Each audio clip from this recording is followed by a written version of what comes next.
Hi viewers, welcome to our channel. ప్రస్తుతం మనతో పాటు భరద్వాజ్ గారు సీనియర్ జర్నలిస్ట్ ఉన్నారు. వారితో ఒకసారి మాట్లాడదాం. సార్ నమస్కారం సార్. నమస్తే.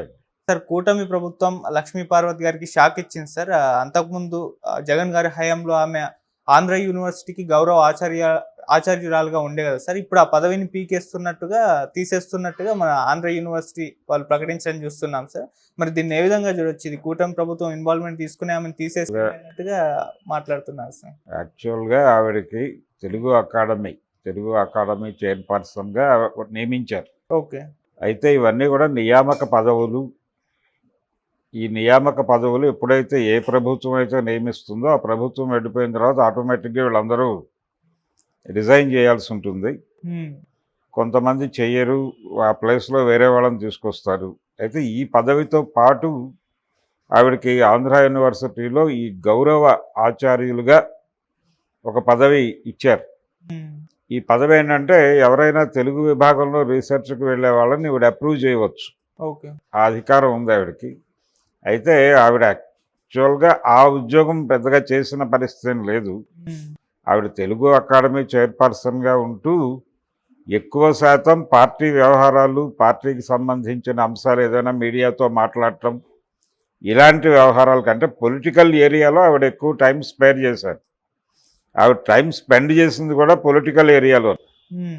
కాబట్టి ఆవిడ వైసీపీ మనిషి అని కొత్తగా చెప్పక్కర్లేదు. ఆవిడ ఆ రకంగా ఆవిడ మొదటి నుంచి, అంటే ఆవిడని రోడ్ నెంబర్ 13లో ఇల్లు ఖాళీ చేయించినప్పటి నుంచి ఆవిడ జగన్కి అనుకూలంగా మారటం మనకు తెలుసు. అప్పటి నుంచి ఆవిడ జగన్తోనే ఉన్నారు, అంటే జగన్ పార్టీతో ఉన్నారు.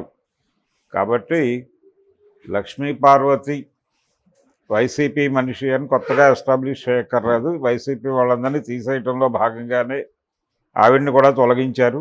ఆవిడ్ని అంటే తెలుగు అకాడమీ చైర్పర్సన్ గాను, అలాగే ఆంధ్ర యూనివర్సిటీ గౌరవ ఆచార్య పదవి నుంచి కూడా ఆవిడని తప్పించారు. ఇప్పుడు ఆవిడ ప్రస్తుతం ప్రతిపక్ష హోదా కూడా లేనటువంటి పార్టీకి ఒక నాయకురాలు అంతవరకే.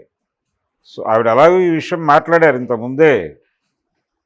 నిజానికి ఆవిడ వేతనం తీసుకోలేదు యూనివర్సిటీ నుంచి అని కూడా చెప్పారు. ఇప్పుడు యూనివర్సిటీ అధికారులు ఎవరైతే ఆవిడ్ని ఈ పదవి నుంచి తొలగిస్తున్నామని చెప్పాడో కిషోర్ గారు, ఆయన చాలా స్పష్టంగా చెప్పిన మాట ఏంటంటే, మేమేం వేతనం పే చేయలేదు యూనివర్సిటీ అకౌంట్ నుంచి అని.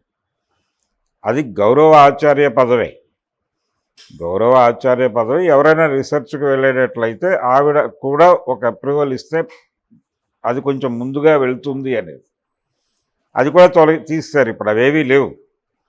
ఇప్పుడు ఆ ప్లేస్లో కొత్త వాళ్ళని ఎవరినో తీసుకుంటారు. తెలుగుదేశం పార్టీ నామినేట్ చేస్తుంది.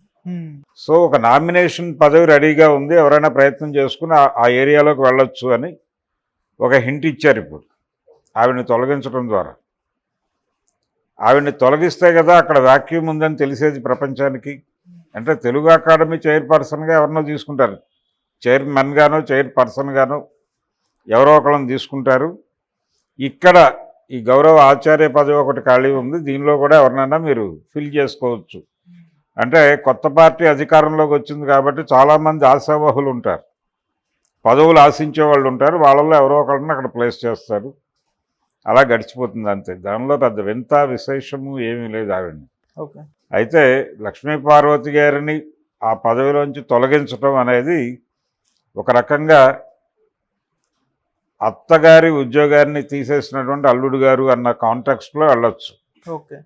ఎందుకంటే ప్రస్తుత ముఖ్యమంత్రికి అవునన్నా కాదన్నా ఆయన అంగీకరించినా అంగీకరించకపోయినా అత్తగారు ఆవిడకి ఆయన అల్లుడు. పైగా ఆవిడ సారథ్యంలోనే ఈయన మంత్రిగా వ్యవహరించాడు. ఆంధ్రప్రదేశ్ ఉమ్మడి రాష్ట్రానికి నందమూరి తారక రామారావు గారు ముఖ్యమంత్రిగా ఉండగా 94 ఎన్నికల్లో ఆయన మూడోసారి ముఖ్యమంత్రి అయినప్పుడు ఆ మంత్రిమండలి నిర్మాణంలో ఆవిడ పాత్ర ఉంది. ఆ రోజుల్లో ఆవిడ ఈయన్ని ధీశక్తిగా వర్ణించేది, చంద్రబాబు గారిని. అలా అల్లుడు గారు ముఖ్యమంత్రి అయ్యాడు. అత్తగారికి ఇక్కడ గెంటివేత జరిగింది. ఈ కాంట్రాక్ట్స్లో మాట్లాడుకుంటే ఇంకా బాగుంటుంది. కానీ సార్ అంటే ఈ పోస్టుకి ఉన్న రూల్స్ పాటించలేదు లక్ష్మీ పార్వతి గారి నియామకం అప్పుడు అని చెప్పేసి కూడా వీళ్ళు వ్యక్తపరుస్తున్నారు. 5 సంవత్సరాల ఎక్స్పీరియన్స్ ఉండాలి అలా. రూల్స్ ఇవన్నీ ఉండవండి. నామినేటెడ్ పోస్టులు ఇవన్నీ నామినేటెడ్ పోస్టులు వాళ్ళని ఆశ్రయించిన వాళ్ళని అకామిడేట్ చేయడానికి వాడతారు. అయిపోయింది. ఇప్పుడు అన్ని రూల్స్ పాటించే వాళ్ళైతే ఇప్పుడు కొనసాగించాలిగా. అటువంటిది ఏమి ఉండదు. ఈ నామినేటెడ్ పదవుల్లో అప్పటికి ఎవరికైతే అవసరమో ఎవరినైతే హోల్డ్ చేయాలనుకుందో పార్టీ వాళ్ళని తీసుకొచ్చి అక్కడ పెడతారు అంతే. అది ఏ పార్టీలో అయినా జరుగుతుంది. జనరల్గా ఆర్టీసీ చైర్మన్ ఇలాంటి పదవులన్నీ ఇలాగే ఉంటాయి. వాళ్ళని పట్టుకుని పాకులాడే వాళ్ళకి ఆ పదవులు ఇచ్చేస్తారు. అలాగే అధికార భాషా సంఘం అధ్యక్షుడు ఇలాంటివి కూడా, ప్రెస్ అకాడమీ చైర్మన్లు ఇవన్నీ దాదాపు అలా నామినేట్ చేసే పదవులే.